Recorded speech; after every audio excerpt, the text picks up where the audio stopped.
ce PLFSS n'est pas un hold-up fiscal. Nous arrivons aujourd'hui au terme de l'examen du projet de loi de financement de la sécurité sociale pour 2026, dans un contexte que chacun connaît.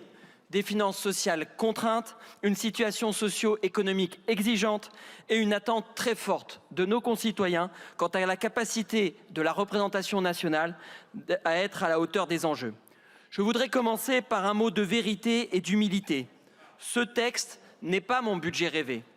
Ce n'est pas non plus le budget initial du gouvernement.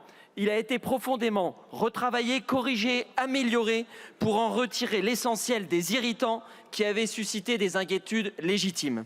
Alors que nous nous apprêtons à nous prononcer définitivement sur ce projet, je veux donc répondre clairement à un certain nombre de caricatures. Non, ce PLFSS n'est pas un hold-up fiscal. Non, ce n'est pas le pire budget depuis 10 ans. Ce texte repose en fait sur une ligne claire et simple.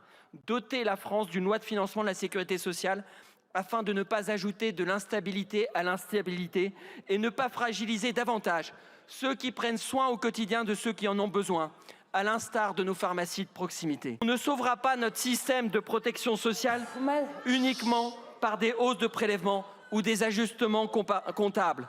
On le sauvera par plus de travail, plus d'emplois, plus d'efficacité et plus de justice. Chers collègues, ce PLFSS pour 2026 n'est pas parfait, mais c'est un budget de la sécurité sociale nécessaire pour offrir visibilité et stabilité à tous les acteurs, issus d'un travail parlementaire exigeant au service de l'intérêt général.